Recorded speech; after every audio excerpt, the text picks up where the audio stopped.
سبيل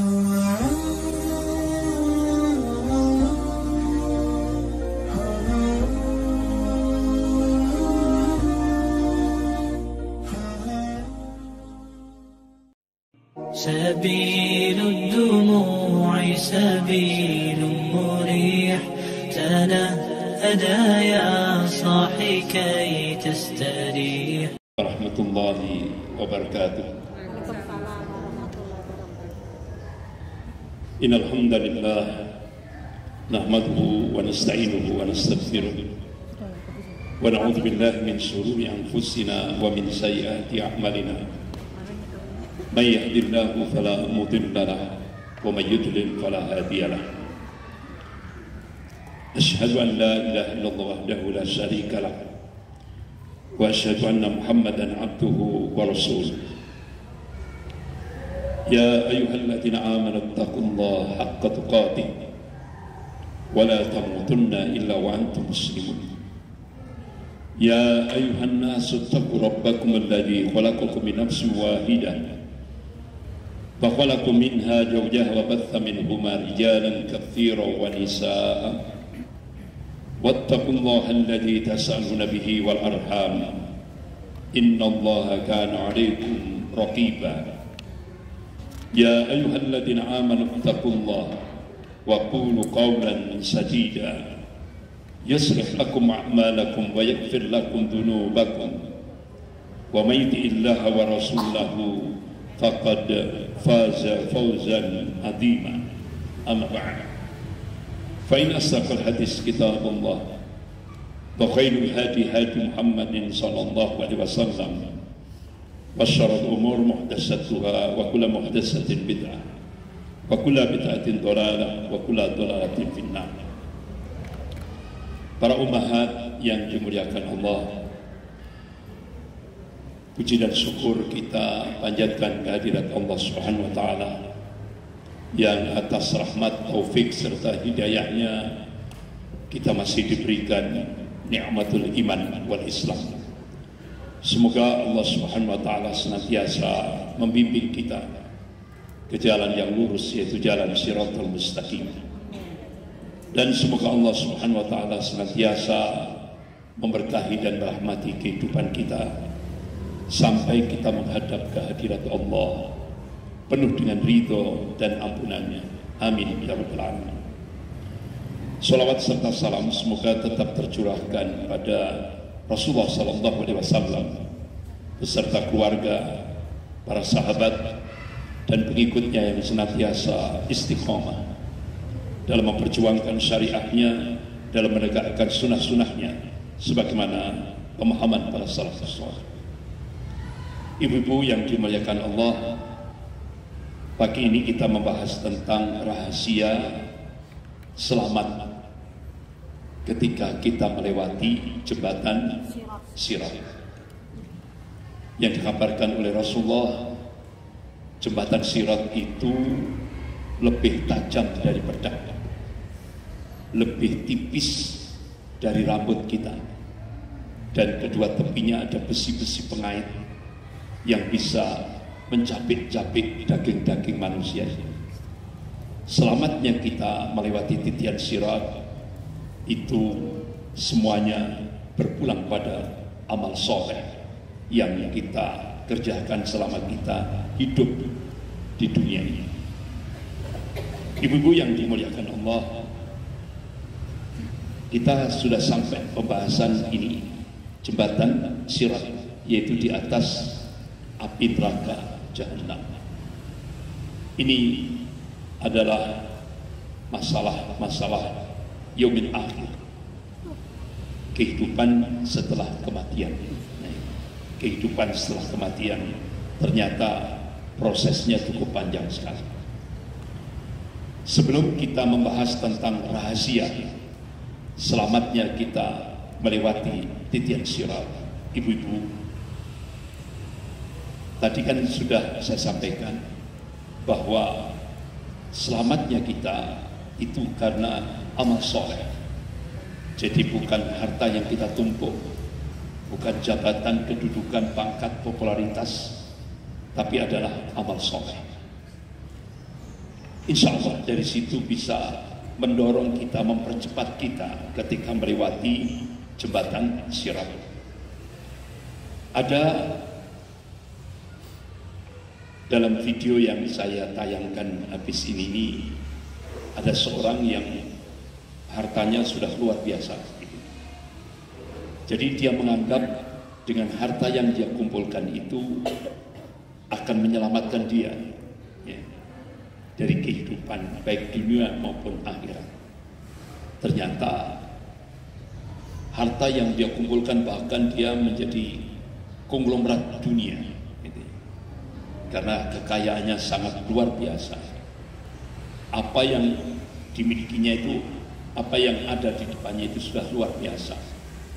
Nah akhirnya ternyata dia tidak mempersiapkan untuk akhiratnya, sehingga ketika dalam ghaflah, kelalaian itu tadi, dia tidak menyadari bahwa al-maut, kematian itu senantiasa mengitari dalam hidup dan kehidupannya.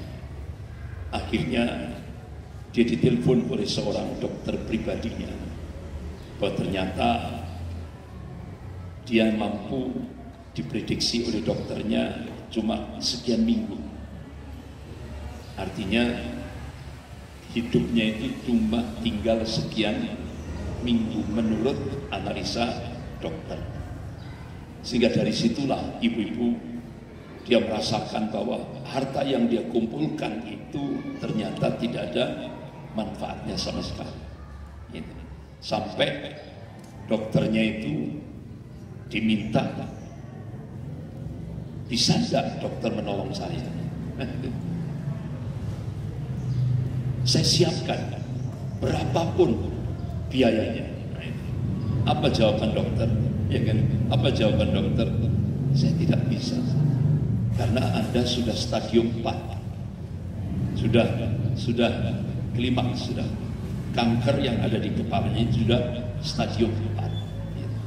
Jadi seperti itu. Ini saya tunjukkan video supaya dari sini bisa kita jadikan sebagai ibrah, pelajaran. Ini orang yang terkaya tingkat dunia. The richest men in the world are in the finest cars, tailored suits, all the power that any man can wish for. I even have my own butler for me around here right now. My name's Steve, and I'm worth 900 juta US dollar. You sure me. Everyone does. Oh man, why don't you? Just look at me. Look around. Have a look at stuff that I have, that I made. No one's on me. It's for my hard work. Everything I want, I click. What's my name? It's your boy Steve here, self-made millionaire, butler right in the back, nasty skills. Joke. Me.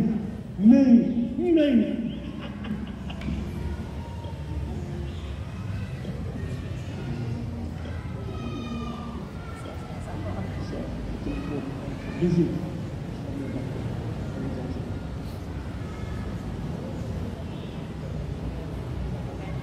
Hello, Steve.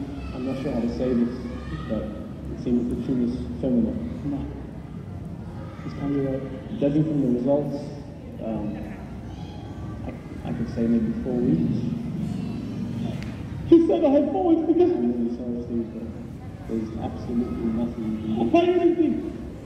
Please, God. I'm so sorry, but it seems that not even your money can help you. Please don't do this to me. My heart. Everything's gonna go. My money, my power, everything's going.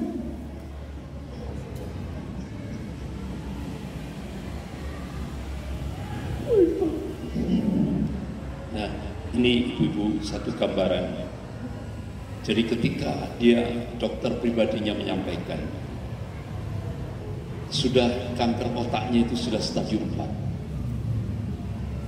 dan dia diprediksi rata-rata menurut analisis kedokteran itu rata-rata bisa bertahan cuma 4 minggu. Jadi ternyata dia menyesal harta kekayaannya yang 900 juta US dollar. Tidak ada manfaatnya sama sekali. Itu. Semua mobil-mobil mewah, rumah yang megah, semua kekuasaannya, perusahaan-perusahaan besarnya, semua tidak ada manfaatnya sama sekali. Jadi inilah gambaran bagaimana dia lebih mengedepankan dunia. Dia tanggalkan akhiratnya. Padahal ibu-ibu, Allah Subhanahu wa Ta'ala memberikan arahan yang konkret kepada kita dalam surah Al-Hasr ayat 18. A'udzubillahi minasyaitonir rajim. Ya ayyuhalladzina amanu, hai orang-orang yang beriman, ittaqullah, takutlah kepada Allah. Ittaqullah, takutlah kepada Allah. Wal tanzur nafsum ma qaddamat lighad, dan dalam setiap diri memperhatikan apa yang telah dipersiapkan untuk hari esok, yaitu akhiratnya. Jadi kita dipacu oleh Allah, perhatikan apa yang kamu persiapkan untuk akhiratmu. Bukan dunianya, tapi untuk akhiratmu. Ini ibu-ibu yang terus diingatkan oleh Allah Subhanahu wa Ta'ala. Wattaqullah, dan takutlah kepada Allah. Innallaha khabirum bima ta'malun. Sesungguhnya Allah mengetahui apa yang kamu kerjakan. Ibu-ibu yang dimuliakan Allah, dari sini dan surah Al-Hasr ayat 18 ini kita dimotivasi, diberikan spirit, diberikan semangat oleh Allah untuk mempersiapkan akhirat kita. Artinya apa? Seorang hamba Allah yang mukmin itu dia lebih condong akhiratnya, sehingga akhirnya dia menjadikan kehidupan dunia itu bukan sebagai ghayah, bukan sebagai tujuan, tapi dia jadikan kehidupan dunia itu sebagai jembatan untuk membangun tempat tinggalnya yang hakiki, untuk membangun kehidupannya yang hakiki, yaitu di akhirat. Bahkan Allah ingatkan dalam surah Al-Isra ayat 20 21 kalau tidak salah. A'udzubillahi minasyaitonir rajim, walal akhiratu akbaru darajatin wa akbaru tabdila. Jadi kehidupan akhirat itu kata Allah lebih akbar, lebih besar derajatnya, dan lebih akbar, lebih besar fadilatnya, keutamaannya. Itu kehidupan akhirat. Oleh karena itu ibu-ibu yang dimuliakan Allah, jadikan visi misi kita yaitu akhirat. Sehingga benar-benar kita jadikan kehidupan kita di dunia ini jembatan kita untuk akhirat. Itulah visi misi yang harus kita tumbuhkan sebagai pribadi-pribadi mukmin. Visi misi kita ke depan yaitu akhirat. Ini yang harus kita munculkan. Sehingga ini tadi satu contoh ibrah pelajaran. Bagaimana dia ghaflah, lalai, tabungan untuk akhiratnya dia tinggalkan. Dia disibukkan oleh dunia, lupa akhiratnya. Tapi begitu dokter pribadinya sudah menyatakan tumor otaknya itu sudah stadium 4, dan rata-rata dia bisa bertahan 4 minggu. Kalau dia melakukan saat itu sudah terlambat. Dia sudah terlambat. Kalaupun saat itu, ini kan masih umpama masih 4 minggu. Kalau saat itu dia cepat-cepat faghfiru ilallah, dia kembali kepada Allah, insya Allah itu jadi kemaslahatan dia di dunia wal akhirat. Tapi kalau sudah nazar, nah itu sudah terlambat. Kalau sudah nazar sakaratul maut, sudah berada saja muncul, saat itulah sudah terlambat dia melakukan al-khair, kebaikan. Itulah ibu-ibu gambaran yang kita lihat dalam video ini tadi. Ibu-ibu yang dimuliakan Allah, kembali kita masuk ke dalam materi kita pagi hari ini.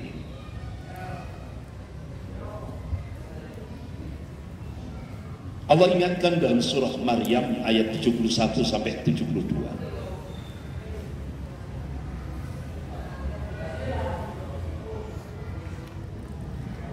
Allah berfirman, A'udzu billahi minasyaitonir rajim.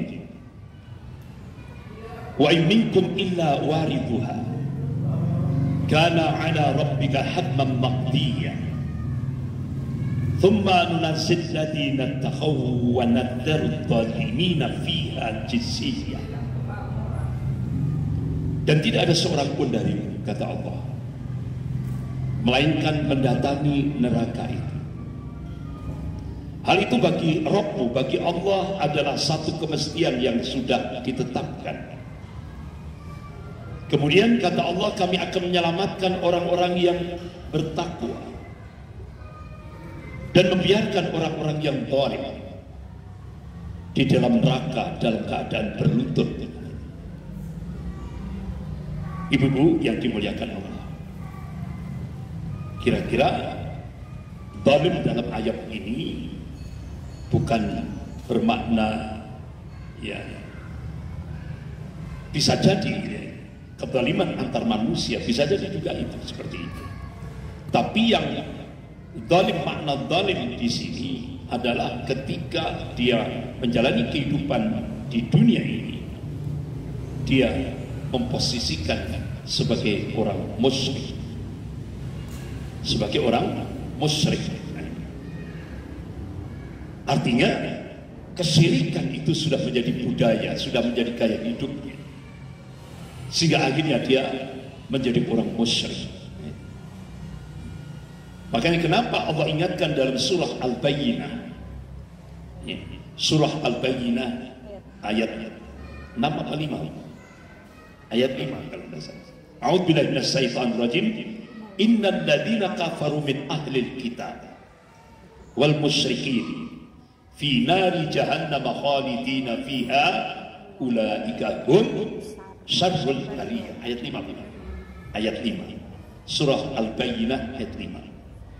Sesungguhnya orang-orang kafir dari kalangan ahlul kitab, yaitu orang-orang Yahudi dan orang-orang Nasrani, wal musyrikin dan orang-orang musyrik, fi nari jahannam khalidina fiha, mereka akan dimasukkan ke dalam neraka jahanam,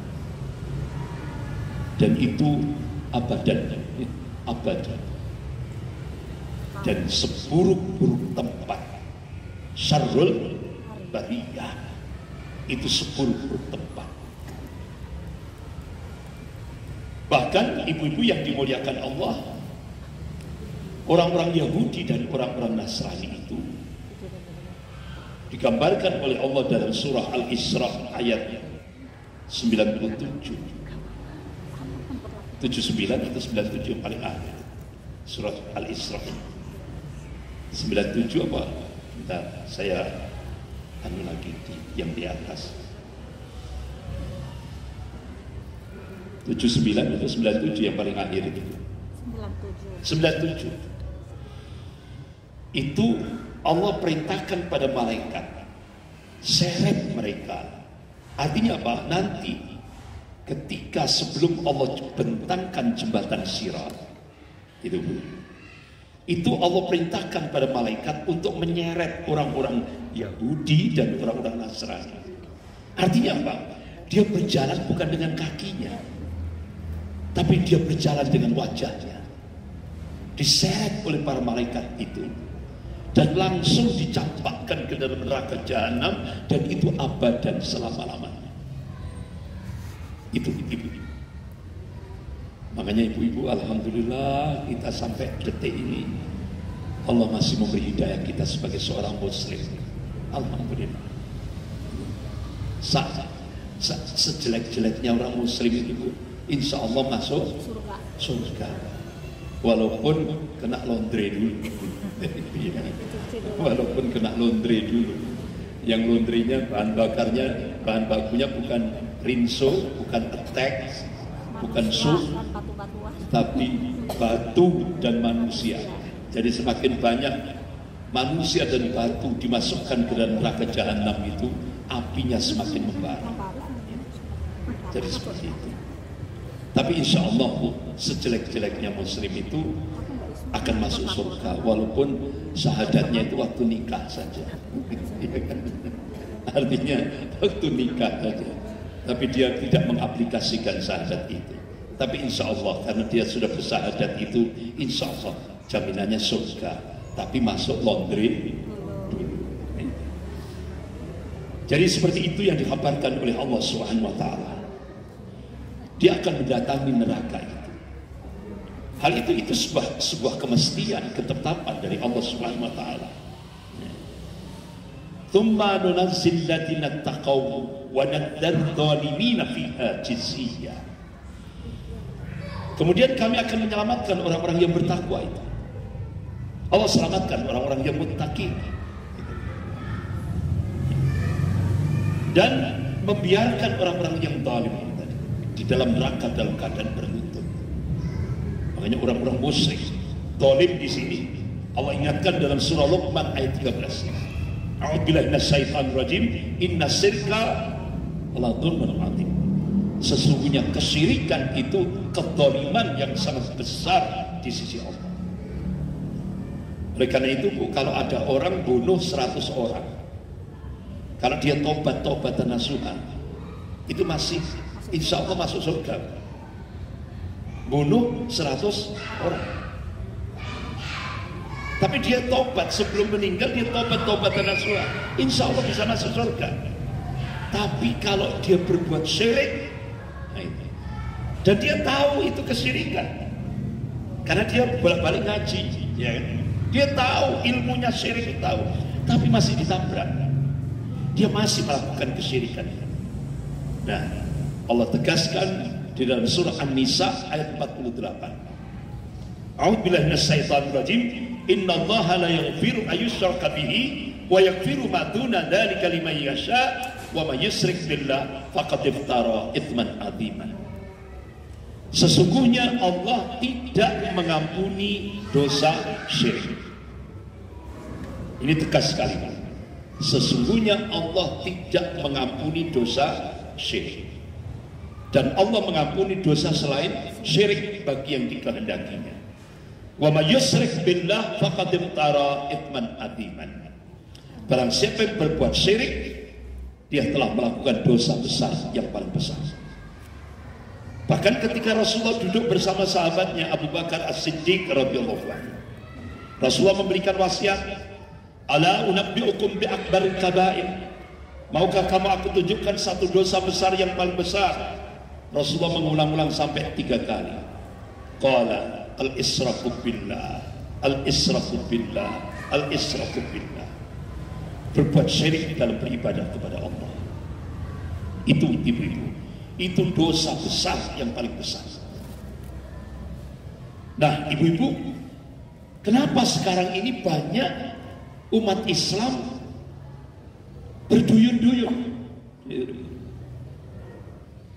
bahkan menganggap sesuatu itu, kesyirikan itu hal yang biasa. Sekarang ini banyak orang berbuat syirik, ya, bahkan vulgar, Bu. Di Malang, gak usah jauh-jauh, di Malang vulgar, berbuat syiriknya itu vulgar. Diadakan di depan balai kota, resmi pemerintah, ya kan? Acara sesajen dan 1000 dupa, ya kan? Ibu pernah dengar itu kan? Sesajen dan 1000 dupa. Padahal ini syirik akbar. Saat itu dia keluar dari agama Allah yang hakiki. Kalau dia kembali lagi, dia harus syahadat ulang. Wajib dia syahadat ulang. Benar tak? Benar tak apa yang saya sampaikan ini? Wajib syahadat ulang. Kenapa? Ketika dia melakukan syirik akbar, batal. Ini masuk nawaqidul Islam, batal keislamannya, batal syahadatnya, gugur imannya saat itu. Sama dengan yang dulu pernah saya sampaikan, Ibu Megawati pidato kan, saya tidak percaya yaumil akhir, ya kan? Itu bukan rahasia lagi, saya nggak ngerasani, tapi ini contoh gitu. Ya kan? Tapi ini contoh konkret. Itu jumhur ulama Ahlus Sunnah seluruh dunia sepakat. Saat itu kafir. Ini seluruh dunia sepakat. Berarti nanti kalau Ibu Megawati itu meninggal tidak wajib disolati. Benar tidak? Tidak wajib disolati. Kecuali kalau ada berita Bu Megawati sudah syahadat ulang. Ya Bu, kalau sudah ada pengumuman beliau syahadat ulang, nah itu baru boleh disolati kalau dia meninggal nanti. Karena kalau sudah masuk wilayah akidah itu rodok kereng, apa rodok kereng? Atos, hitam putih, tidak ada grey, tidak ada abu-abu. Itu seperti itu. Bahkan se-Indonesia ini yang menggugat itu cuma dari ulama-ulama Madura. Langsung lapor gugat ke Polda Jawa Timur, ya kan? Dan itu dimasukkan di stasiun televisi TV One. Jadi ulama-ulama Madura menggugat Ibu Megawati yang telah melecehkan Islam. Dia tidak percaya yaumil akhir. Bahkan sampai memberikan statement ulama yang ngabarkan yaumil akhir kepada umat Islam itu hanya khayalan, ramalan. Itu kan pidatonya seperti itu. Nah itu. Akhirnya ulama-ulama Madura protes, gugat, itu sudah masuk pidana KUHP pasal 156A. Itu. Pertanyaan kita, kira-kira Polda Jatim berani nggak menghadirkan Ibu Megawati?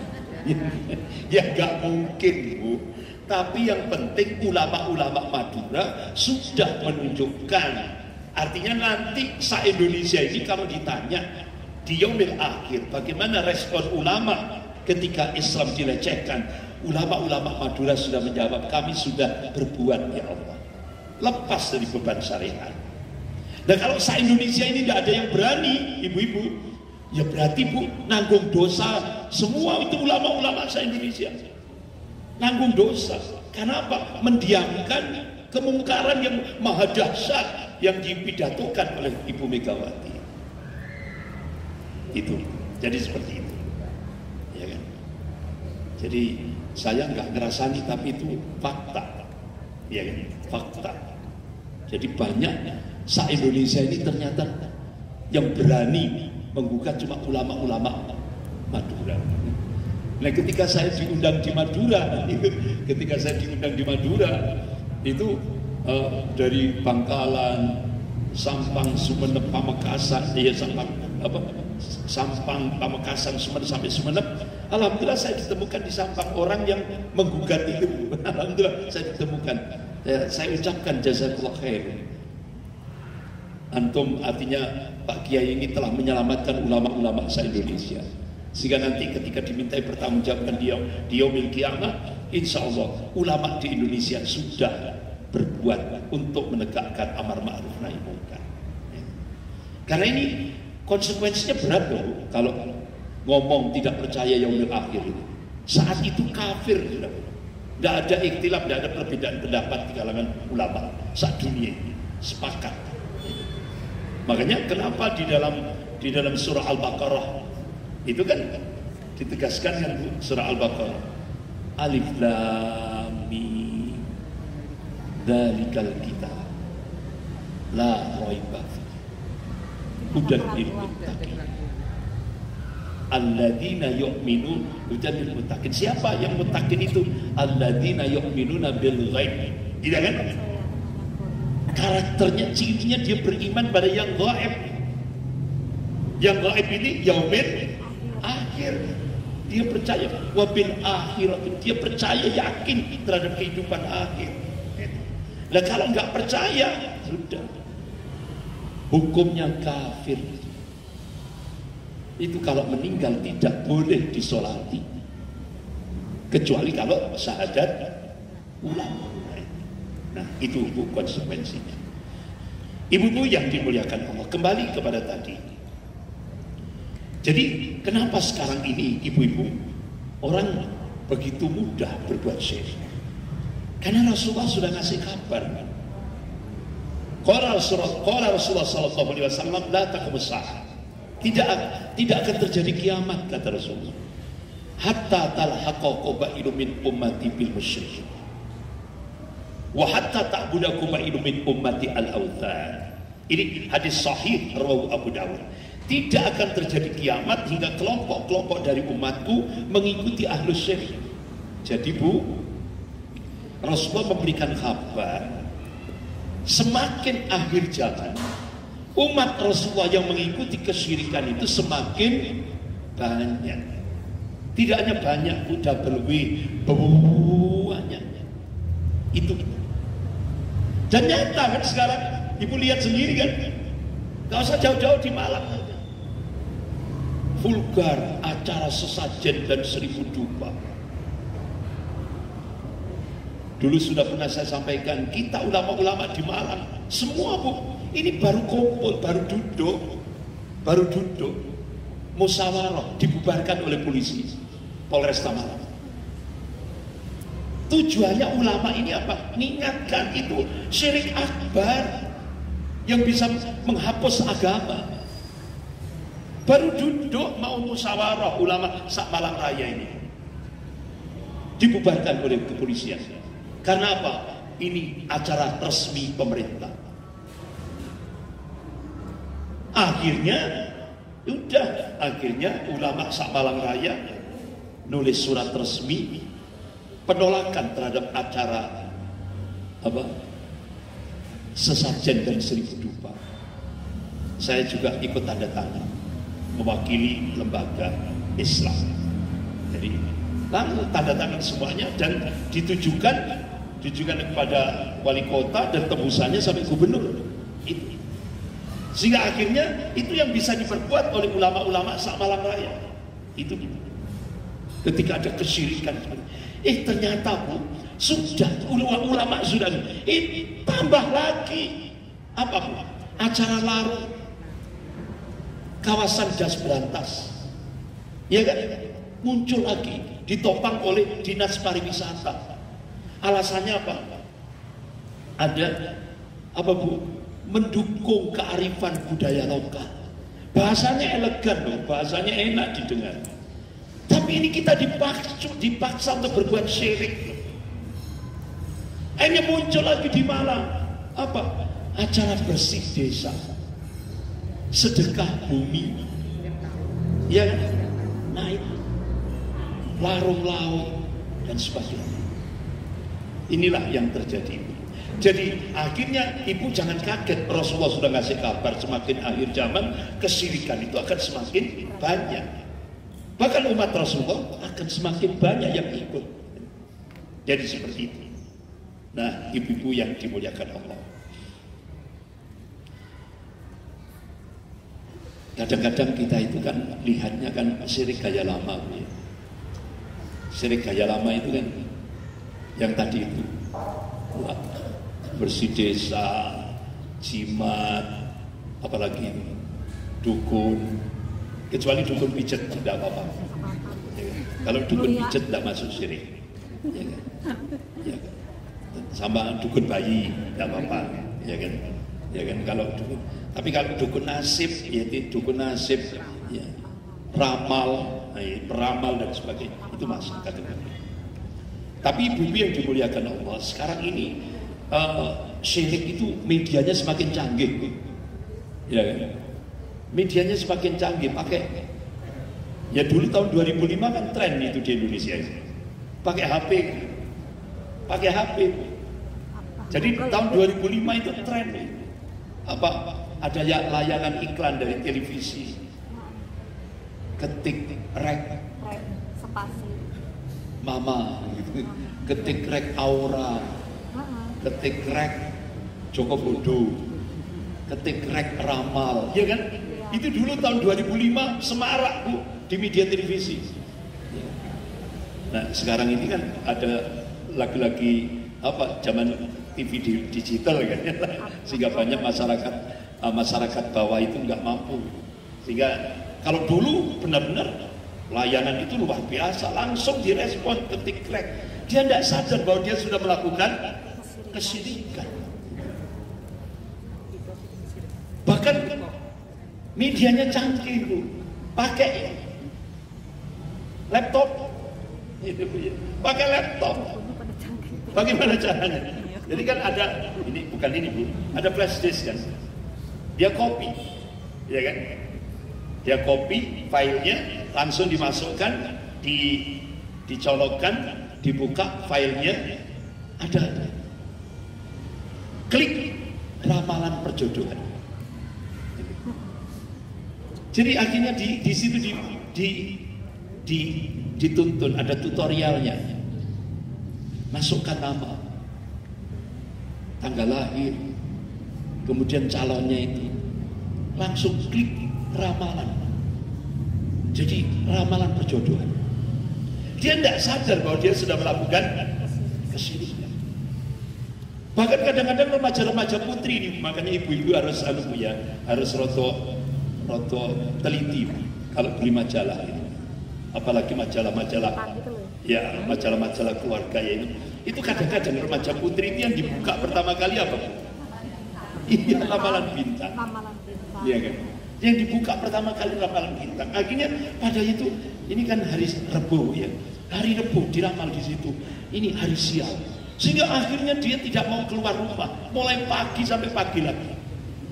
Tidak mau keluar rumah. Artinya benar-benar belum sudah. Karena apa? Nah kalau dia percaya pada ramalan itu, berarti dia melakukan syirik. Itu tidak terasa. Medianya canggih, pakai laptop. Itu tadi majalah. Dia percaya. Bahkan Rasulullah mengabarkan, ibu-ibu, kalau 4, artinya dia percaya pada ramalan itu tadi, 40 hari sholatnya, amalnya tidak diterima oleh Allah Subhanahu wa Ta'ala. 40 hari. Dia percaya ramalan itu. Ya kan? Dia yakin, bahkan sampai dia aplikasikan, dia berbuat untuk melakukan ramalan itu. Itu 40 hari kata Rasulullah, sholatnya, amalnya tidak diterima oleh Allah Subhanahu wa Ta'ala. Ini ibu-ibu, ini hal yang kadang-kadang sepele, tapi ini prinsip, ya kan? Ini ada implikasi, ada dampak, ya kan? Nah ibu-ibu yang dimuliakan Allah, kembali ke materi lagi. Istri Rasulullah Sallallahu Alaihi Wasallam, Aisyah radhiyallahu anha. Aku bertanya kepada Rasulullah Sallallahu Alaihi Wasallam tentang firman Allah surah Ibrahim ayat 48. A'udzubillahi minasyaitonir rajim. Yauma tubaddalu al-ardu ghairul ardi was-samawat. Yaitu pada hari ketika bumi diganti dengan bumi yang lain. Dengan demikian pula langit diganti dengan langit yang lain. Ini ditanyakan oleh istri Rasulullah pada Rasulullah SAW. Jadi Bu, setelah yaumil qiyamah, Allah hancurkan semua alam semesta. Kemudian Allah ganti bumi dengan bumi yang lain, langit dengan langit yang lain. Istri Rasulullah Aisyah radhiyallahu anha tanya kepada Rasulullah, ya Rasulullah, di mana manusia ketika itu ya Rasulullah? Ketika Allah mengganti bumi dengan bumi yang lain, langit dengan langit yang lain. Rasulullah mengabarkan, wahai istriku, seluruh umat manusia pada saat itu berada di atas titian sirat, jembatan sirat. Jadi ketika Allah mengganti bumi dengan bumi yang lain, langit dengan langit yang lain, setelah yaumil qiyamah, seluruh manusia pada saat itu, terutama yang beriman dan orang munafik, cuma dua itu saja, yang mukmin dan munafik, itu berada di titian sirat.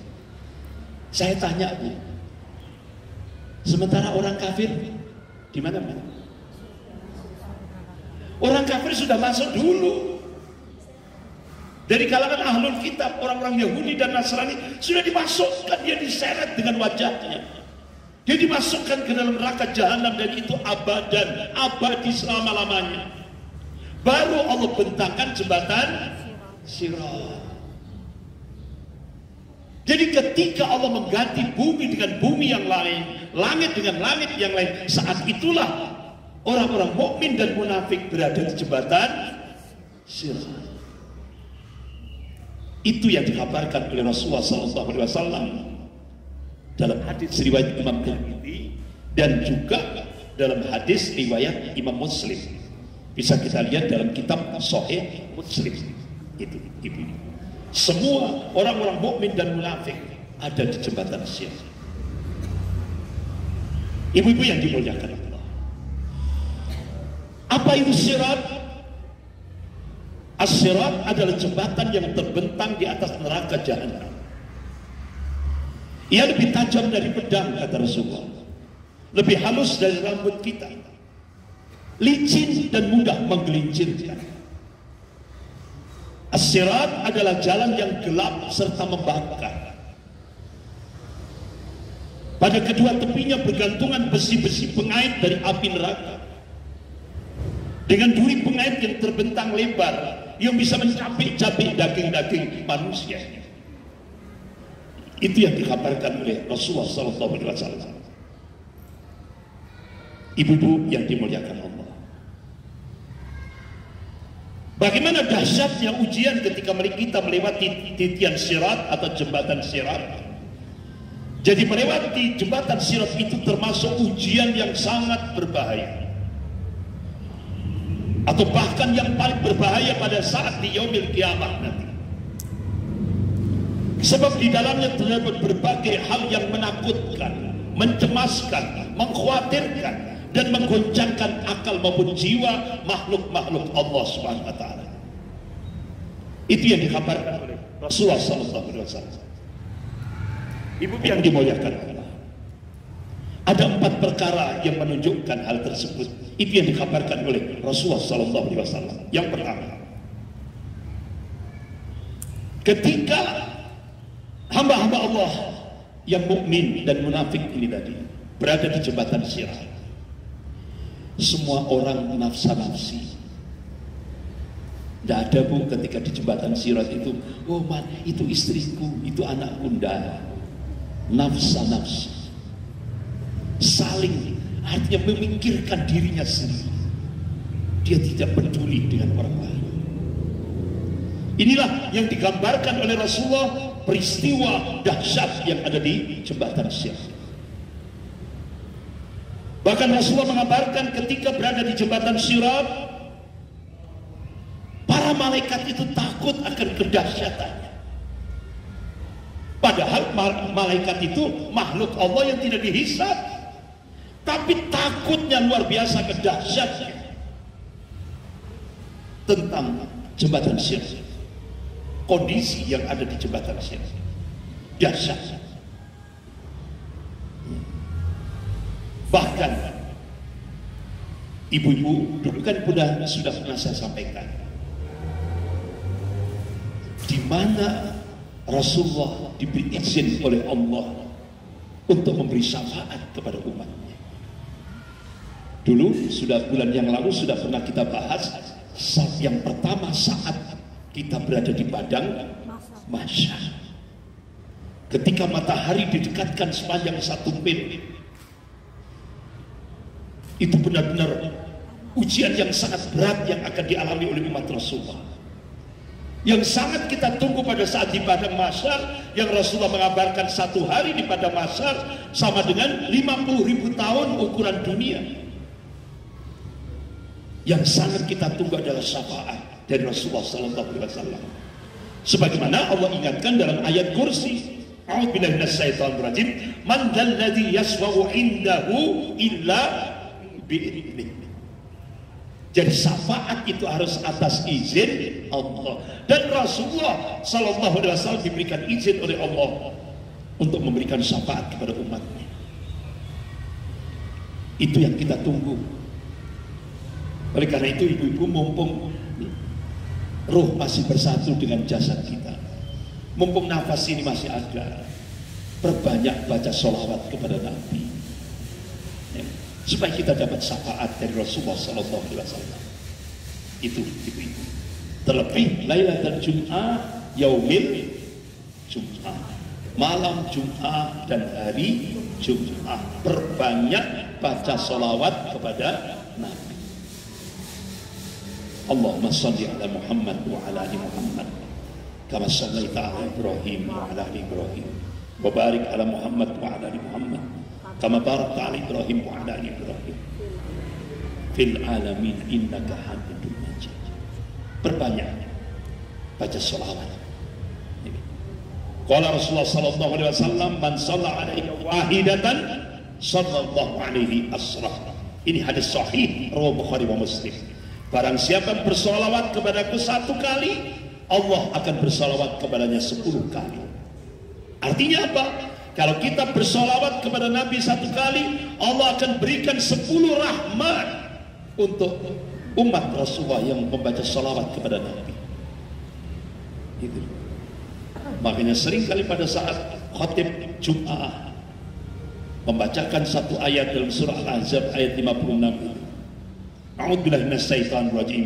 Innallaha wa malaikatahu yusholluna 'alan nabi ya ayyuhalladzina amanu shallu 'alaihi wa sallimu taslima. Itu yang sering kali dibacakan oleh para khatib-khatib Jum'ah.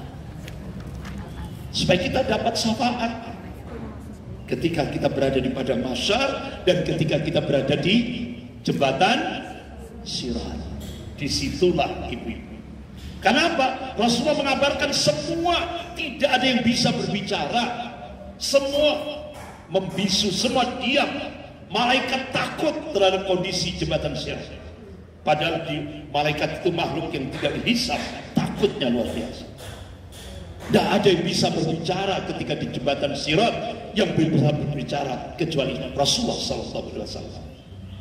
Karena beliau diberikan kesempatan oleh Allah untuk memberi syafaat kepada umatnya. Ibu-ibu yang dimuliakan Allah. Pertanyaannya, ibu-ibu, bagaimana orang-orang kafir dan orang-orang munafik? Apakah mereka melewati titian Sirat? Tadi sudah dijawab sama ibu-ibu.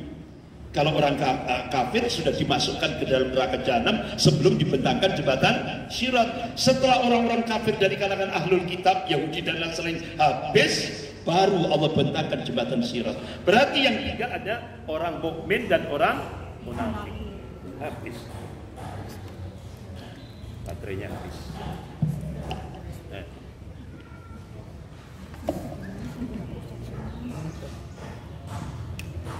Ibu-ibu yang dimuliakan Allah.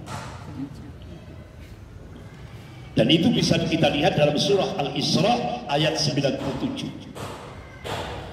Orang-orang kafir dari kalangan ahlul kitab akan dimasukkan ke dalam neraka jahanam. Dan dia diseret dengan wajahnya, bukan dengan kakinya dia berjalan, tapi dengan wajahnya dia diseret oleh malaikat untuk dicampakkan ke dalam neraka jahanam. Dan itu abadan selama-lamanya. Jadi di dalam kitab sahihain, dalam artinya kitab-kitab yang sahih, dalam hadis-hadis yang sahih, jadi orang-orang musyrik dari kalangan ahlul kitab, orang musyrik dan ahlul kitab itu akan melewati Sirat. Sebab sebelum ujian melewati Sirat, mereka diperintahkan untuk mengikuti apa yang mereka sembah selain Allah SWT di dunia ini. Jadi ibu-ibu yang dimuliakan Allah, di dalam surah Al-Isra itu ditegaskan mereka terus dijatuhkan, dibenamkan dalam neraka jahanam, dan itu selama-lamanya. Baru kemudian Allah bentangkan jembatan Sirat. Ibu-ibu yang dimuliakan Allah. Sedangkan orang-orang munafik itu akan melewati titian itu. Mereka akan diberikan cahaya untuk menerangi jalan mereka, kemudian dipadamkan cahaya mereka agar mereka berjatuhan dalam tingkatan yang paling bawah di neraka jahanam. Sebagaimana Allah ingatkan dalam surah An-Nisa ayat 145. A'udzubillahi minasyaitonir rajim. Innal munafiqin fid darkil aswali minan nar. Sesungguhnya orang munafik nanti di neraka akan diletakkan di dasarnya neraka, keraknya neraka. Itu. Jadi yang paling bawah. Nah, ibu-ibu yang dimuliakan Allah, padahal Allah ngabarkan seperti itu. Jadi orang munafik itu nanti Bu, itu diletakkan di dasarnya neraka. Loh, kok sekarang di Indonesia kok aneh? Jadi sekarang di Indonesia tren Bu, apa? Sekarang orang berbondong-bondong mau jadi munafik. Bahkan sekarang antri Bu di Indonesia itu berbondong-bondong mau jadi munafik. Ini sekarang tren. Kenapa kok di Indonesia sekarang tren orang berbondong-bondong antri jadi munafik? Karena di baliknya ada men amplopi bin fulus. Ada iming-iming jabatan. Ini sekarang di Indonesia luar biasa. Makanya saya secara pribadi itu memberi kesimpulan, lemahnya umat Islam di Indonesia itu bukan lantaran kuatnya golongan kafir, tapi lemahnya umat Islam di Indonesia karena banyaknya orang-orang munafik. Bahkan di Indonesia ini antri. Ini sudah masanya Bu, masanya. Kenapa? Kata Rasulullah, ini masanya sudah fitnatul duhaimah. Kalau dalam bahasa Arab itu kata ad-duhaimah itu bentuk tasghirnya, pengecilannya dahma, artinya hitam gelap. Ini bahasa kinayah, kiasan, perumpamaan. Apa wujud konkretnya? Kata Rasulullah, qala Rasulullah sallallahu alaihi wasallam, yusbihu rajulun mu'minan wa yumsi kafiran, atau yumsi mu'minan wa yusbihu kafir. Jadi ketika fitnah duhaimah itu terjadi, kata Rasulullah, seperti di Indonesia sekarang, kondisi umat Islam pagi beriman, sore sudah jadi kafir, atau sore beriman, paginya sudah jadi kafir. Why? Kenapa? Kata Rasulullah, qala ya bi'udinahu bi'arud minat dunya. Dia jual agamanya dengan harga dunia. Coba sekarang di Indonesia, ya Allah Bu, sekarang di Indonesia banyak yang menjual agama demi pangkat, jabatan, kedudukan, popularitas dan sebagainya. Dia rela, dia jual agamanya. Ngeri Bu, ngeri. Dan ini sudah terjadi di Indonesia. Makanya Rasulullah mengabarkan kalau sudah fitnah duhaimah itu terjadi, umat Rasulullah akan terbelah jadi dua, mukmin sejati dan munafik sejati. Sudah terjadi di Indonesia. Ini masanya, makanya jangan kaget Presiden mengumumkan 2023-2024 di Indonesia akan terjadi kegelapan. Pernah dengar? Ini diumumkan Presiden. Bahkan Kepala BIN, Kepala Badan Intelijen Negara, Bapak Jenderal Budi Gunawan, 2023-2024 di Indonesia akan terjadi kegelapan. Artinya apa Bu? Bukan terus akhirnya Malang itu peteng dedet. Bukan. Itu yang tadi dikabarkan oleh Rasulullah itu sudah terjadi. Mukmin sejati dan munafik sejati. Mungkin Ibu bertanya-tanya, loh Ustaz, apa tolok ukurnya, apa barometernya? Loh, ketika kita melihat di lapangan, loh Ustaz, ketika orang mukmin sholat, orang munafik juga sholat. Bahkan kadang-kadang di sop pertama, ya kan? Luar biasa. Ketika orang mukmin puasa, orang munafik juga ikut puasa loh Ustaz. Ketika orang mukmin haji dan umrah, orang munafik ikut haji dan umrah, bahkan berkali-kali. Lah orang mukmin bangun masjid, orang munafik juga bangun masjid. Orang mukmin bantu panti asuhan, orang munafik juga bantu panti asuhan. Loh, Ustaz, apa barometernya, apa tolok ukurnya yang membedakan antara mukmin dan munafik? Ibu bisa lihat dalam surah At-Taubah. Saya tanya ke ibu-ibu, surah At-Taubah itu diawali basmalah apa tidak? Tidak. Tanpa basmalah. Langsung bara'atu minallahi wa rasul. Bara'atu minallahi wa rasul, pernyataan langsung dari Allah dan Rasul. Bara' putus terhadap orang-orang kafir, orang musyrik, orang munafik. Ini. Jadi Bu, dalam surah At-Taubah itu kalau diringkas, yang membedakan antara mukmin dan munafik itu bukan sholatnya, bukan puasanya, bukan haji umrahnya, bukan bangun masjidnya, bukan bangun panti asuhannya dan sebagainya, dan bukan sosial, bukan. Yang membedakan antara mukmin dan munafik, ketika Allah panggil hayya 'alal jihad, orang munafik pasti mundur. Ini. Ketika Allah panggil hayya 'alal jihad, pasti orang munafik mundur. Ini. Tapi kan ibu yang seringkali dapat info itu kan ciri orang munafik ngomongnya dusta, ya kan? Kalau diberi amanah khianat, ya kan?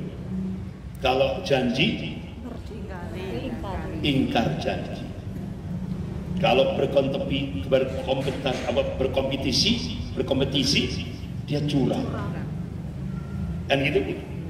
Ciri yang umum kan seperti itu.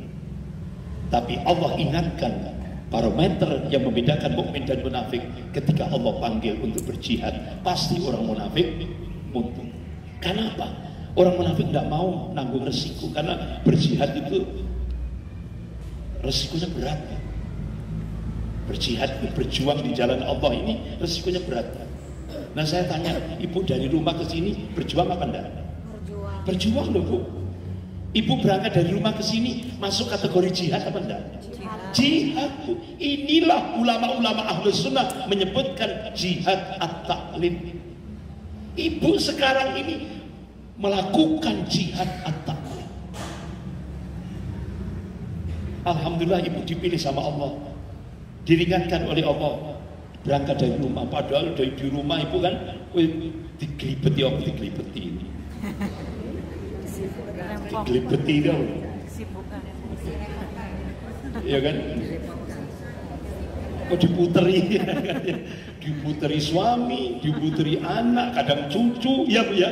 Yang sudah sepuh yang punya cucu kan cucu dan sebagainya. Mau berangkat ini, mau berangkat saja ujiannya berat. Ya kan? Tapi alhamdulillah Allah mudahkan ibu bisa berangkat sampai ke Masjid As-Salam. Apalagi Rasulullah memberikan motivasi. Qala Rasulullah sallallahu alaihi wasallam, "Man salaka tariqan yaltamisu fihi ilman, sahalallahu lahu tariqan ila jannah." Rawahu Muslim. Barang siapa berjalan dari rumahnya berjalan untuk menuju majelis-majelis ilmu, majelis taklim, Allah mudahkan jalannya menuju surganya Allah Subhanahu wa taala. Masya Allah. Makanya Bu, kalau ibu ini melakukan jihad, jihad at-ta'lim. Nah saya tanya Bu, kalau ibu sudah niat jihad dan berangkat dari rumah, ketika di tengah jalan ibu kecelakaan meninggal, itu hukumnya apa? Mati syahid. Itu mulia di sisi Allah. Ya.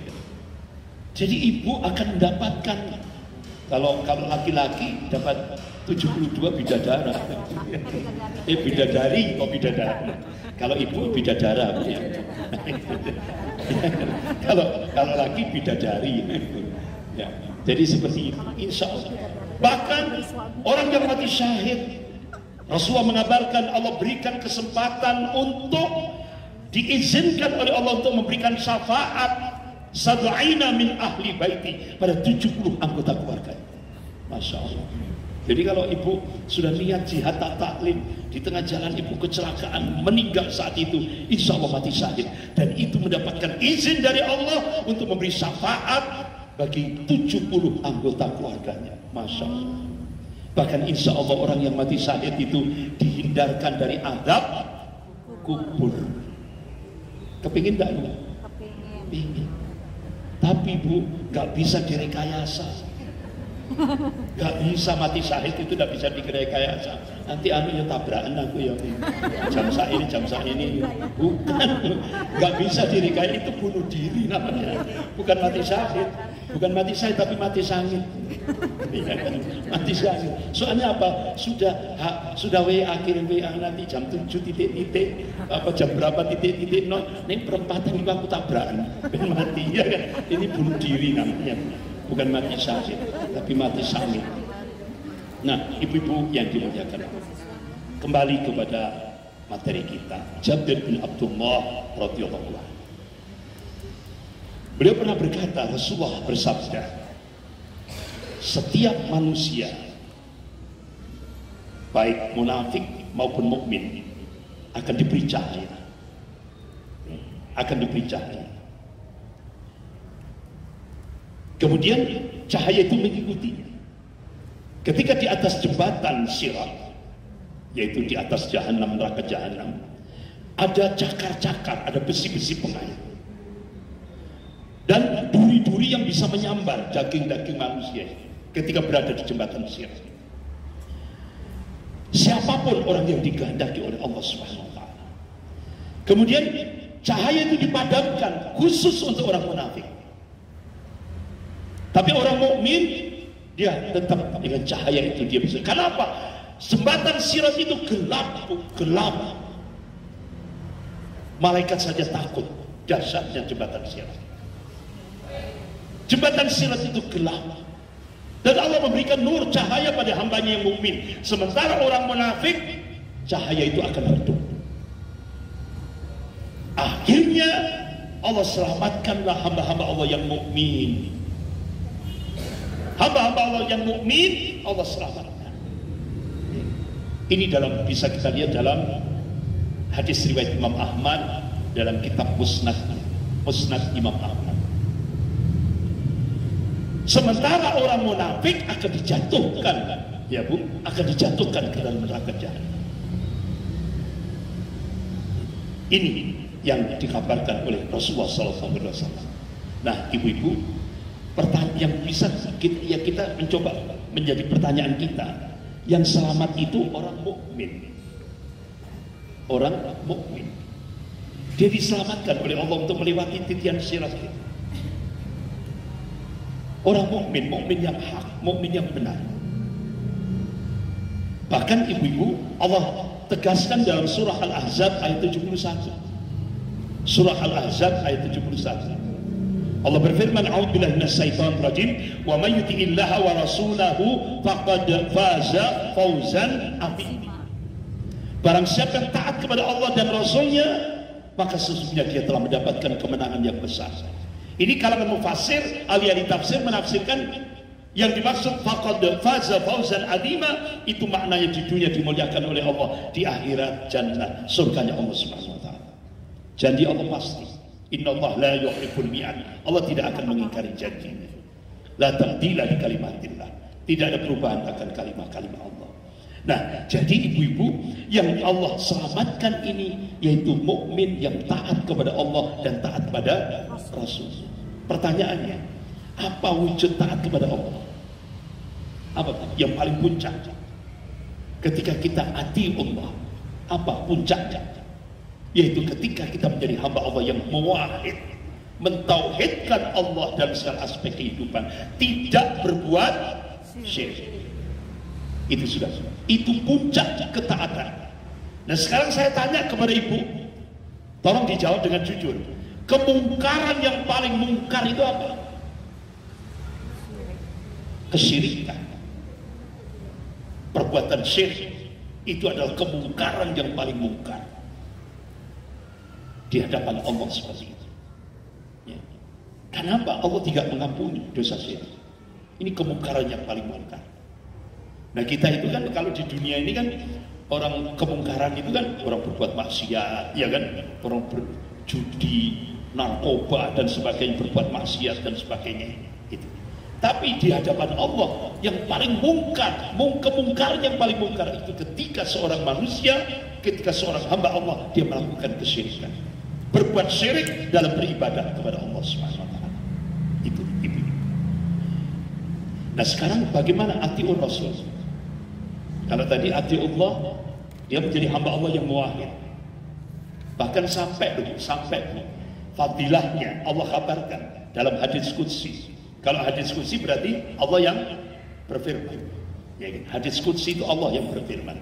Ya bena Adam, hai anak Adam, hai manusia, lau ataitani biqarabil khataya, kalau kamu datang menghadap Allah dengan membawa dosa seluas bumi sekalipun, thumma laqitani la tusyrik bi syai'an, pada saat akhir kehidupan kamu, berarti pada saat nazar sakaratul maut, kamu tidak berbuat syirik, kamu tetap istiqomah, la ilaha illallah.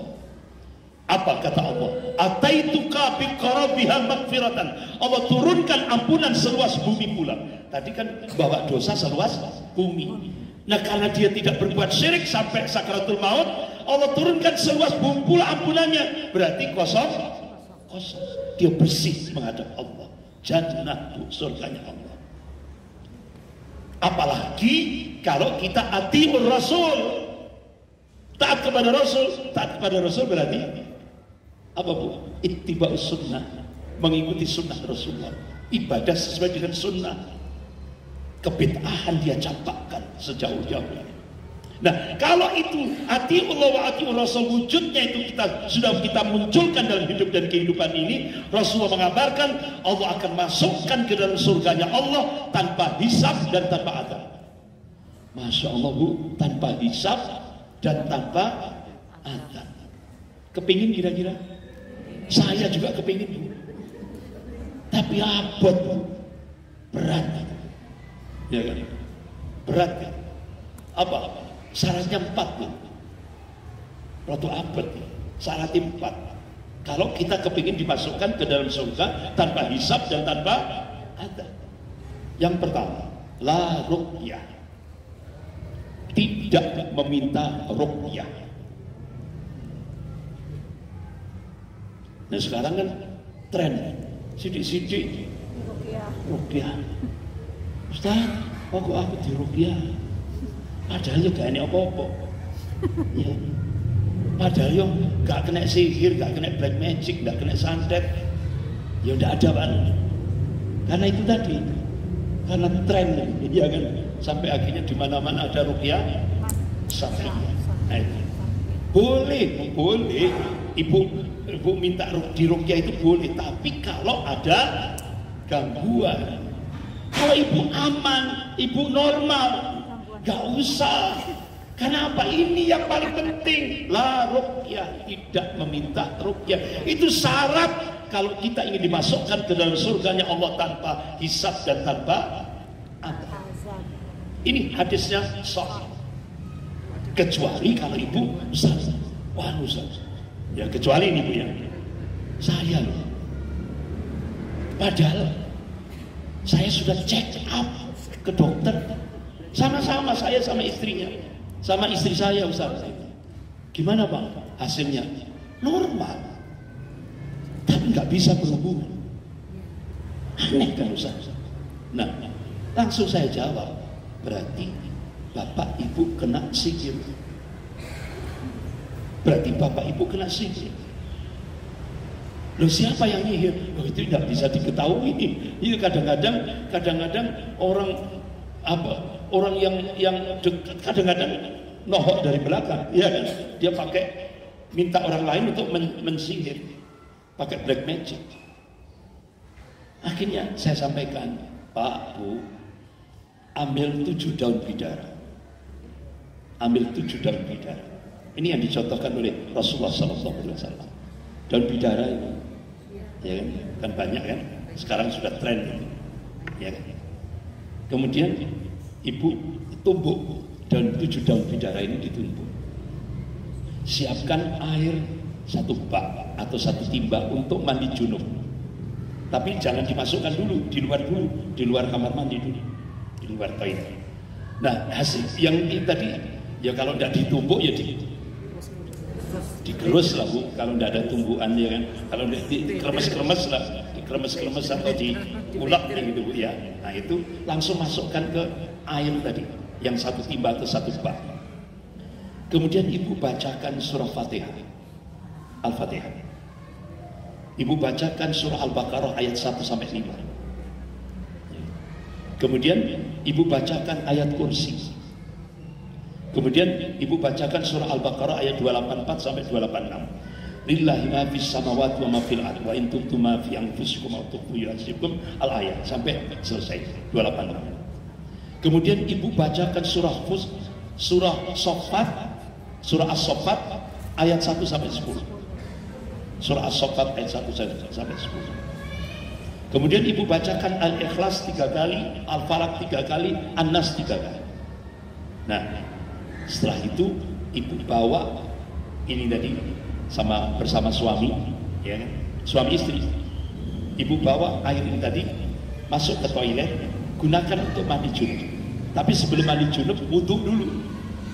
Nah wudhunya ketika membasuh kaki diakhirkan nanti setelah selesai mandi. Kalau batal ya wudhu lagi. Kalau tidak batal tinggal basuh kaki. Terakhir diakhirkan basuh kaki. Kita wudhu. Jadi wudhu dulu, kemudian kita tidak boleh. Istilahnya, Ustaz, boleh tidak suami istri mandi? Boleh, Rasulullah juga mandi bersama istrinya. Boleh, ya kan? Boleh. Rasulullah juga pernah memberi contoh seperti itu. Suami istri mandi bersama. Ini tadi ditimbai tadi. Gunakan untuk mandi seperti mandi junub. Seperti itu. Saya mohon maaf bagi ibu-ibu yang sudah tidak punya suami. Ini kan istilahnya rotok nganu nih ibu ya. Ini yang saya sampaikan yang sudah masih punya suami, ya kan? Jadi kalau sudah terjadi seperti itu, sudah lakukan itu. Ambil 7 daun bidara, 7 lembar daun bidara. Jadi seperti itu. Kadang-kadang itu sudah check up loh, sudah check up. Dua-duanya hasilnya normal, tapi tidak bisa berhubungan. Karena apa? Ada sihir. Ada sihir. Apalagi setan itu berupaya semaksimal mungkin untuk mencerai-beraikan suami istri. Itu kerjaan setan, supaya suami istri ini cerai. Nah, itu. Seperti itu pekerjaan setan. Makanya kenapa? Supaya rumah kita selamat, bacakan surah Al-Baqarah. Ya. Itu masih diprotes saya, Ustaz, yang meniran aku. Surah Al-Baqarah itu wakil Ustaz. 286 ayat Ustaz. Ya, itu diprotes. Bu, yang saya maksud surah ayat kursi, bukan surah Al-Baqarah 1 sampai 86. Ya benar meniran ibu, gitu. Jadi ya itu. Ya tapi kalau mampu surah Al-Baqarah ya tidak apa-apa. Ya kan, berapa mampunya. Fattaqullaha mastata'tum. Maka bertakwalah kepada Allah sesuai dengan kemampuan. Kalau tidak bisa banyak ya baca ayat kursi saja. Surah Al-Baqarah ayat 255 ayat kursi saja. Insya Allah rumah kita selamat. Jadi gak perlu Bu datang ke wong pinter. Wong pinter berarti sing teko itu wong bodoh. Ya kan? Kalau datang ke orang pinter berarti yang datang orang bodoh. Itu kadang-kadang Bu, kadang-kadang dikei mujarobat ditulisi bahasa Arab. Khotnya bagus sekali. Habis itu Bu nanti di rumah yang dibungkus dengan kain yang rapi, kain yang bagus. Habis itu didondomi yang rapi seperti persegi panjang itu. Habis itu taruh di atas pintu rumahnya supaya rumahnya selamat. Bu, ini syirik. Ini syirik. Ya, walaupun tulisannya bahasa itu syirik. Itu kitabnya kitab mujarobat. Kitab kalau bahasa Jawa itu primbon. Kalau dalam bahasa Arab mujarobat. Itu ya isinya seperti klenik-klenik. Jadi seperti itu. Enggak usah percaya. Itu campakkan. Jadi ibu-ibu yang dimuliakan. Balik lagi. Bagaimana keadaan manusia di atas syirik? Rasulullah SAW mengabarkan keadaan manusia pada saat berada di jembatan syirik. Yang pertama, di antara mereka ada yang melewatinya dengan cepat dan selamat dari titian itu. Ini umat Rasulullah SAW. Ada yang melewatinya dengan cepat dan selamat dari titian itu. Kalau ibu nggak nulisnya nggak ini telat gitu, nggak apa-apa Bu, nanti di copy kan, bisa di copy pakai flash disk. Monggo silakan nanti diperbanyak oleh pengurus. Kan ini satu paket tentang yaumil akhir, menyongsong kehidupan akhirat. Ibu yang dimuliakan Allah. Kemudian yang kedua kata Rasulullah, di antara mereka ada yang tercapek-capek. Jadi begitu melewati jembatan Sirat, mereka tercapek-capek oleh itu tadi besi-besi pengait ini. Jadi daging-daging manusia itu tercapek-capek. Dan oleh cakar-cakar Sirat itu, besi-besi pengait dan duri-duri. Atau terpotong-potong dagingnya, kata Rasulullah. Namun kemudian dia selamat. Masih selamat Bu. Kenapa? Dapat syafaat dari Rasulullah SAW. Dapat syafaat dari Rasulullah SAW. Kemudian yang ketiga, kondisi manusia umat Rasulullah pada saat itu, ada di antara mereka ada yang tertahan. Jadi ketika di atas sirat tertahan, berarti kan berhenti. Lalu mengalami berbagai penderitaan yang hebat, kata Rasul, berupa jilatan api neraka jahanam serta adab dan teror lain yang membuat jantungnya seperti mau lepas. Itu dikabarkan oleh Rasul. Tapi dia masih selamat karena dapat syafaat dari Rasul. Kemudian yang keempat, ada kata Rasulullah, di antara mereka ada yang dibinasakan oleh amalannya sendiri, ya, sehingga ia pun jatuh ke dalam neraka. Nah ini posisi yang keempat ini pun tidak dapat syafaat dari Rasulullah SAW. Tidak dapat syafaat. Karena apa? Dia dibinasakan oleh amalannya sendiri. Apa bu? Dibinasakan oleh amalannya sendiri. Makanya Allah ingatkan dalam surah Al-Kahfi ayat 103 sampai 104. Apa awalnya itu? Al-Kahfi 103 sampai 104 itu. Awal ayatnya. A'udzubillahi minasyaitonir rajim. Ada yang bantu saya? Awalnya apa bu? Ya. 103 sampai 104. Al-Kahfi 103 sampai 104. Qul hal nunabbi'ukum bil aktsarina a'mal alladziina dhalla sa'yuhum fil hayatid dunya wa hum yahsabuna annahum yuhsinuna sunnah.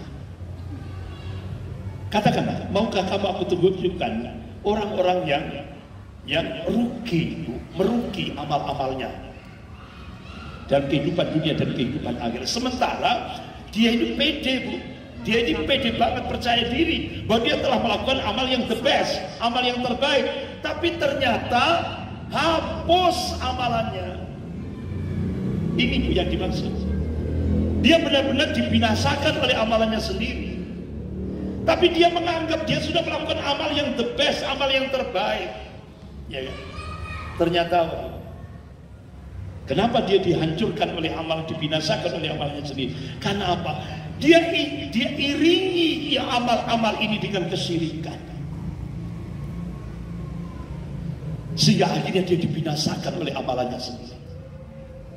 Makanya kenapa sampai Allah berikan way out, jalan keluar. Surah Al-Kahfi ayat 110 Allah berfirman, a'udzubillahi minasyaitonir rajim, faman kana yarju liqa'a rabbih falyamal amalan shalihan wa la yusrik bi ibadati rabbih ahada.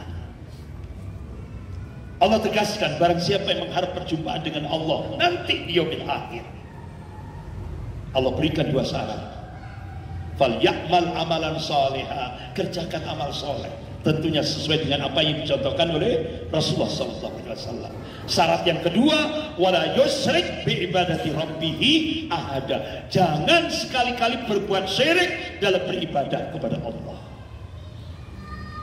Itu dua syarat itulah, supaya kita tidak dibinasakan oleh amalan kita sendiri. Inilah kondisi keadaan manusia ketika di jembatan sirat. Itu yang dikabarkan oleh Rasulullah SAW. Sekarang jam berapa? 9.20. Nah, ibu-ibu yang dimuliakan Allah,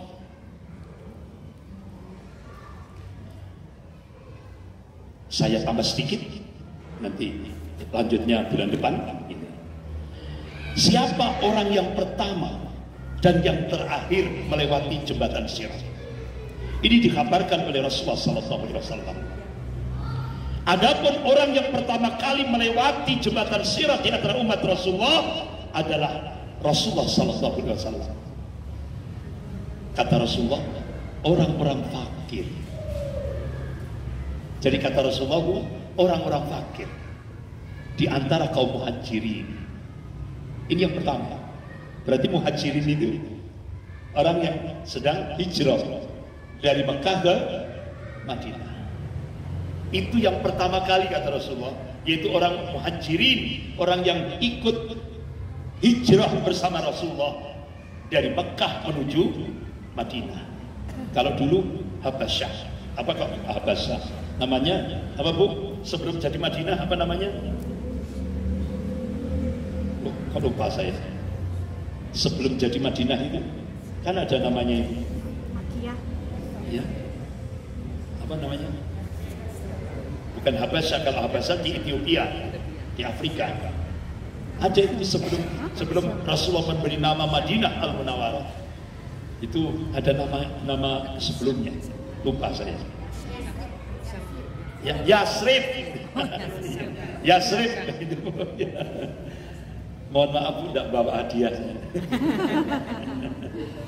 Yasrib sebelum Madinah. Jadi dulu namanya Yasrib. Tapi Rasulullah sebelum diputuskan untuk hijrah di Yasrib, sahabat-sahabat pertama kali disuruh hijrah ke Habasyah. Habasyah itu sekarang ini Ethiopia ini, ya kan? Ethiopia, Habasyah.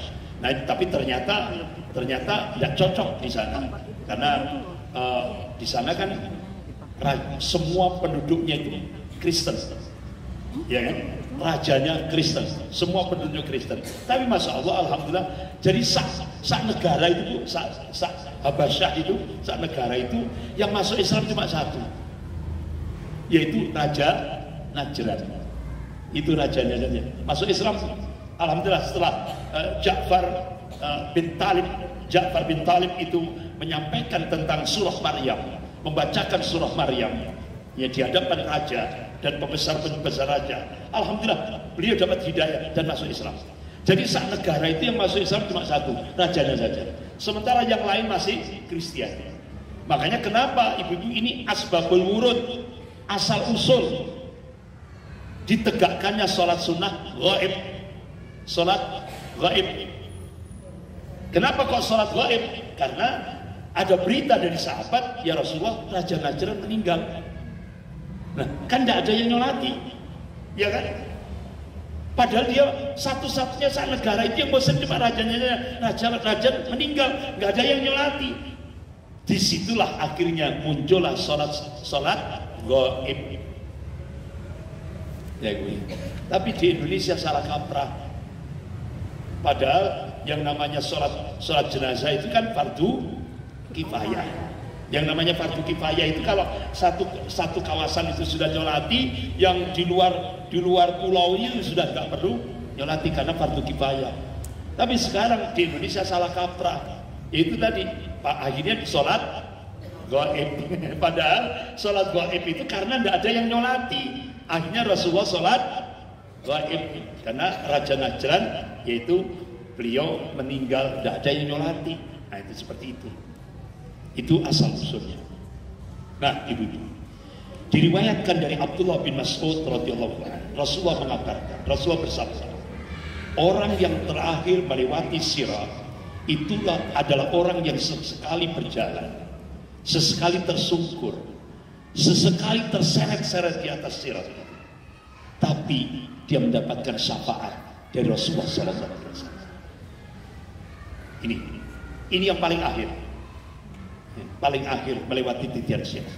Jadi umat Rasulullah yang sesekali berjalan, sesekali tersungkur, hampir jatuh ke neraka jahanam, tapi masih selamat. Sesekali terseret-seret, ya kan? Kemudian Rasulullah memberikan syafaat, akhirnya Allah selamatkan. Dia melewati titian sirat. Saya kira itu, ibu-ibu, insya Allah kita lanjutkan bulan depan tentang rahasia selamat, bagaimana kiatnya untuk keselamatan kita melewati titian sirat. Nah, itu kita bangun saat kita hidup, bukan setelah kita mati loh.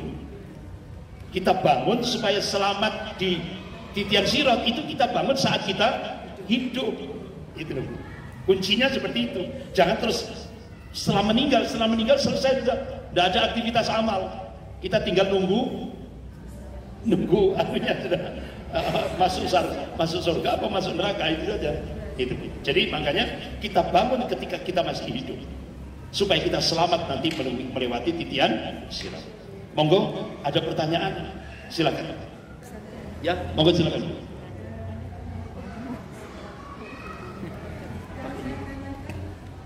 Sebentar Bu, pakai ini aja Bu.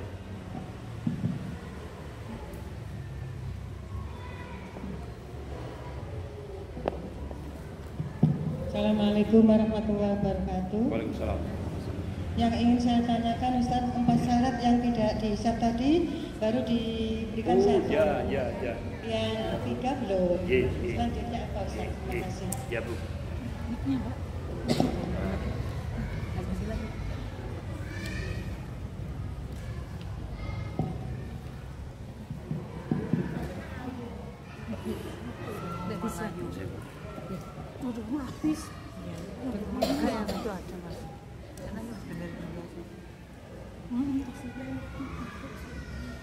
Ibu-ibu yang dimuliakan Allah, tadi 4 syarat kalau kita insya Allah kalau kita ingin dimasukkan ke dalam surganya Allah tanpa hisab dan tanpa adab.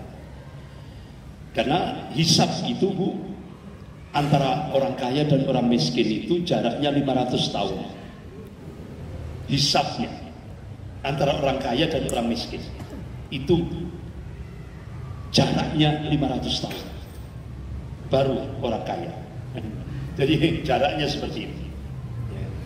Makanya ibu-ibu, kalau kita dihindarkan dari hisab ini tadi, masya Allah, kita ingin sekali. Dan adab yang paling ringan itu kata Rasulullah, ketika jari-jari kaki paman beliau Abu Thalib karena meninggal dalam keadaan kafir, tapi Rasulullah mohon kepada Allah, ringankan ya Allah adabnya. Jadi adab yang paling ringan itu ketika jari-jari kaki Abu Thalib disentuhkan, ini belum masuk loh Bu, sentuh, disentuhkan, itu otaknya sudah mendidih. Itu adab yang paling ringan. Nah, kita ingin supaya dihindarkan dari hisab dan adab. Artinya kita tanpa hisab dan tanpa adab. Itu. Yang pertama tadi, la ruqyah, tidak meminta ruqyah. Kemudian yang kedua, syarat yang kedua, tidak melakukan pengobatan dengan cara-cara ibu besi Bu ya, besi dipanaskan. Kebetulan ibu luka-luka, kena ya mungkin kena jatuh atau kena ranting pohon yang lalu membuat akhirnya menganga itu Bu ya. Nah, supaya tidak terjadi tetanus ya kan, supaya tidak terjadi tetanus itu biasanya kalau tidak ada dokter, tidak ada puskesmas, tidak ada karena di hutan itu biasanya besi dipanaskan, kemudian kalau bahasa Jawa apa ya? Dinyoskan untuk sterilisasi. Itu, dinyoskan. Nah, dia tidak melakukan itu. Dia tidak melakukan pengobatan cara Karena apa? Karena dokter dekat, puskesmas dekat, ya kan? Rumah sakit dekat, nggak perlu pakai nyos ini tadi. Tapi Bu, ada tapi, ulama-ulama fikih membolehkan dengan cara kalau hukumnya darurat. Kalau pas ibu di hutan, jauh dari puskesmas, jauh dari dokter, jauh dari rumah sakit, jauh. Kalau ibu tetap jalan, mati.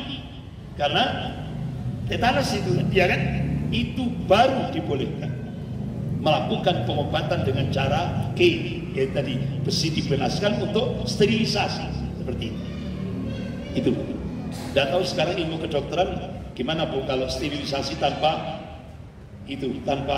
besi dipanaskan ini, ya kan? Untuk menghindari sterilisasi. Berarti bawa apa ini? Kalau di hutan, nggak tahu ini. Ada yang dokter ini. Ya pokok P3K lah, gitu ya, dibawa walaupun ke hutan itu P3K harus disiapkan.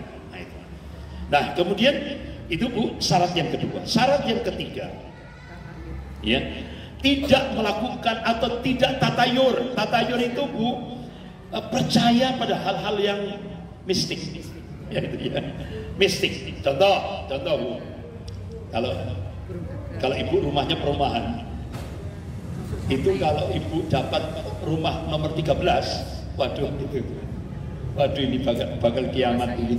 Ya kan, akhirnya ditambahin 13A gitu ya, 13B, ya kan. Orang kalau Kadang-kadang di sebuah hotel itu dilewati 13 tidak ada gitu ya kan. Nah ini berarti dia sudah percaya tatayur, hal yang menganggap sial. Itu tidak boleh, Bu. Jadi kalau bisa ya nomor 13. Sampai siapa namanya Gus Nur 13. GN 13. Jadi kita tidak boleh percaya kelenek mistik seperti ini. Tidak boleh. Ada lagi Bu, rumah tusuk sate.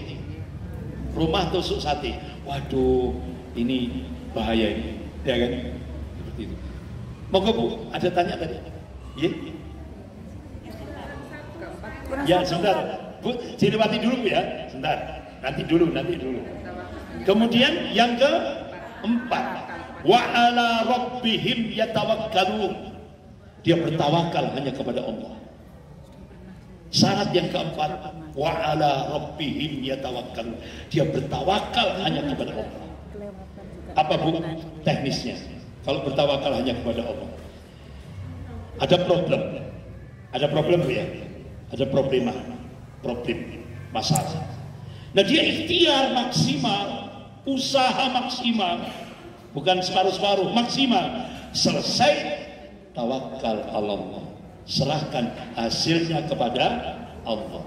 Kalau hasilnya tidak sesuai dengan apa yang kita inginkan, ucapkan kalimat istirja, inna lillah wa inna ilaihi rajiun. Kemudian husnudzon kepada Allah, baik sangka kepada Allah. Jadi Gusti Allah jangan diseneni, ya, jangan dimarahi, jangan. Ya, husnudzon. Kenapa? Qala Rasulullah sallallahu alaihi wasallam, husnudzon billah wa husnul ibadah. Berbaik sangka kepada Allah adalah ibadah yang terbaik, yaitu baik sangka kepada Allah. Contoh, ibu berangkat, suami sudah menyiapkan mobil, sudah diservis, sudah ini macam-macam, sudah lengkap semuanya, bannya sudah siap semuanya, layak jalan untuk rekreasi, rehlah gitu. Sudah malam hari tahajud sampai pagi mau berangkat sholat duha, sudah bismillah, berangkat tawakal tu Allah. Dalam mobil sudah bismillah, Allahu akbar, Allahu akbar, Allahu akbar. Subhanalladzi sakhkhara lana hadza wa ma kunna lahu muqrinin wa inna ila rabbina lamunqalibun. Doa sudah nyampe Singosari, geludak terjadi kecelakaan. Itu. Ya kan?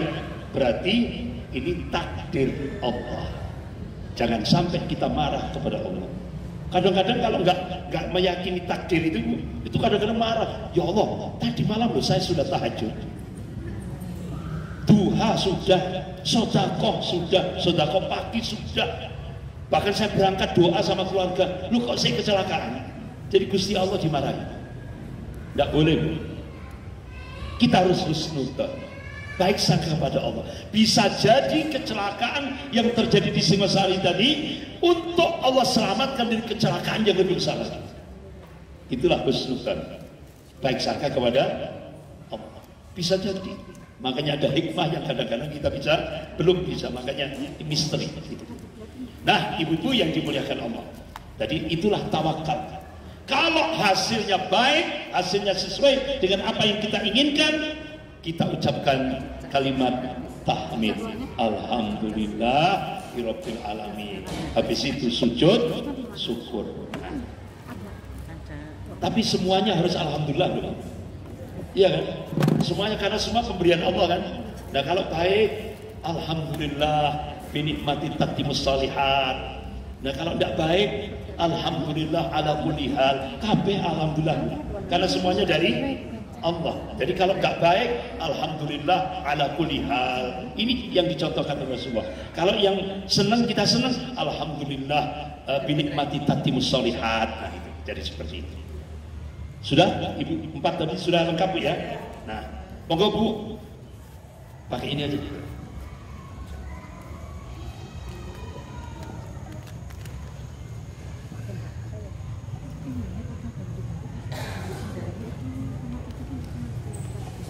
Terima kasih. Ya, monggo silakan. Assalamualaikum warahmatullahi wabarakatuh. Tadi yang dijelaskan tentang masalah syirik ya, Ustaz. Ya. Saya pernah menjumpai dan melihat ada di majelis zikir, di situ ada kiainya, terus di depannya itu ada botol-botol air yang banyak.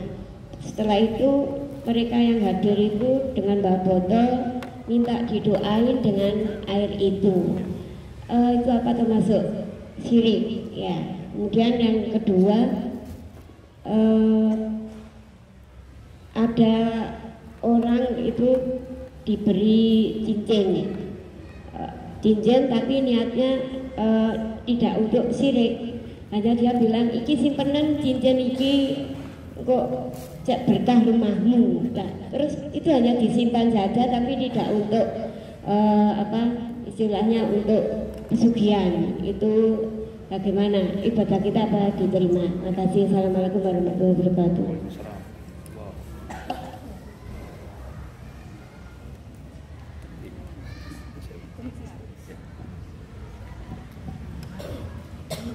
Ibu-ibu yang dimuliakan Allah, yang pertama, bagaimana air putih yang dibacakan Fatihah? Rasulullah memberi contoh seperti itu. Jadi itu sesuatu yang tidak apa-apa, itu suatu al-khair, kebaikan, tidak apa-apa. Jadi air putih dibacakan Fatihah, kemudian diminum untuk sebagai obat, ya kan? Tidak apa-apa, karena Rasulullah juga pernah memberi contoh seperti itu. Nah, kemudian yang kedua, cincin. Tapi tadi itu yang saya dengar, cincin ini simpanan supaya rumahmu berkah. Nah, ini yang tidak boleh. Karena yang memberi keberkahan itu bukan cincin, tapi yang memberi keberkahan hanyalah Allah. Itu, ya kan? Simpanan, nah ini simpanan. Jadi kalau cincin ini disimpan, ya kan? Disimpan, tidak apa-apa disimpan, tidak apa-apa. Tidak ada niat-niat yang lain, tidak ada. Tidak apa-apa kalau disimpan. Ya barangkali nanti pas satu saat butuh itu dijual mahal. Alhamdulillah.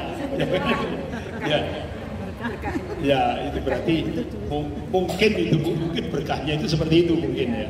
Tapi ngomongnya ini kok masuk wilayah akidah gitu, karena yang memberi keberkahan itu Allah. Itu bukan cincin, ya kan? Tapi kalau simpenan ya tadi mungkin pas lagi paceklik gitu, ya kan? Pas ibu datang ke pasar cincin dan kepastian, itu ternyata besar harganya. Nah itu berarti itu rizqu minallah. Tapi bukan bukan berkah dari cincin itu. Berkah itu dari Allah. Itu yang digaris bawah. Kayak kira gitu. Gitu. Cukup? Oh, ada lagi satu. Ya, untuk tentang tadi soal gaib, misalnya itu meninggalnya jenazahnya tidak diketemukan, misalnya di laut atau pas pesawat itu, gimana kita? Ya. Ibu-ibu yang dimuliakan Allah, bagaimana jenazah yang tidak ditemukan? Ya kan? Karena mungkin ada kecelakaan pesawat terbang, ya kan? Itu di laut atau di darat, tidak diketemukan jenazahnya, ya kan? Nah, otomatis Bu, ibu tidak akan mungkin ngerahkan tim SAR untuk cari, ya kan? Karena pesawat itu mungkin pesawat itu terbakar, sehingga akhirnya jadi abu. Nah kalau sudah jadi abu, apalagi di bawahnya darat atau laut, itu nggak mungkin kita akan menemukan jasadnya. Nah itu tidak perlu terus akhirnya kita berupaya untuk memakamkan di kuburan, tidak perlu. Ya cukup kita lihat. Kalau Rasulullah SAW, "Idza mata Adam inqata'a amruhu illa min thalath." Setiap anak Adam kalau mati meninggal putus semua amalnya kecuali 3. Apa yang dilakukan oleh ahli warisnya? Sedekah jariyah. Ya kan? Sedekah jariyah. Dan ini bisa kita lihat dalam kitab Adabul Mufrad yang ditulis oleh Al-Imam Bukhari rahimahullah, bab birrul walidain. Datang seorang pemuda kepada Rasulullah, "Ya Rasulullah, saya punya ibu. Sampai meninggal tidak pernah memberi wasiat, ya Rasulullah. Apakah setelah ibu saya meninggal, sudah dikubur, saya inisiatif sedekah, saya atasnamakan ibu saya tadi. Kira-kira pahalanya sampai tidak ya Rasulullah?" Apa jawaban Rasulullah? Qala na'am, iya sampai pahalanya. Itu sedekah jariyah. Jadi umpama sekarang ibu ada mungkin jual tanah wakaf, ya kan? Tanah wakaf, ya kan? untuk pesantren, untuk apa lagi, untuk panti asuhan dan sebagainya. Nah, itu ibu atas namakan orang tua yang sudah meninggal, itu sampai pahalanya. Itulah sedekah jariyah, ya kan? Sesuai dengan kemampuan kita masing-masing. Nah, itu ibu. Jadi terus kemudian yang kedua, au ilmin yuntafa'u, ilmu yang bermanfaat.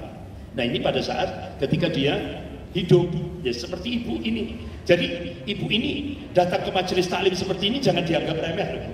Ibu lagi membangun au ilmin yuntafa'u. Ini untuk nanti berada di alam kubur, gitu kan. Ibu bangun ini, Bu. Ibu datangi majelis taklim itu masuk pada kategori yang kedua, au ilmin yuntafa'u, ilmu yang bermanfaat. Kan ngaji ini kan masalah, ya kan? Ini nanti akan kita menjadi kenikmatan dalam kubur kita. Kemudian yang ketiga, wa waladun salih yad'ulah. Anak yang soleh yang mendoakan kedua orang tuanya.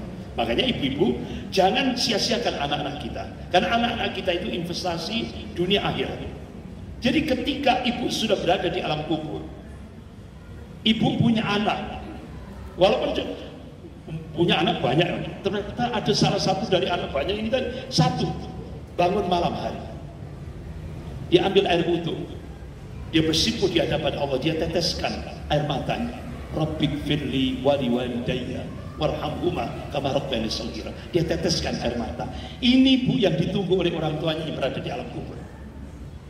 Doa-doa tetesan air mata anak-anak yang soleh ini, itu insya Allah yang ditunggu oleh orang tuanya yang berada di alam kubur.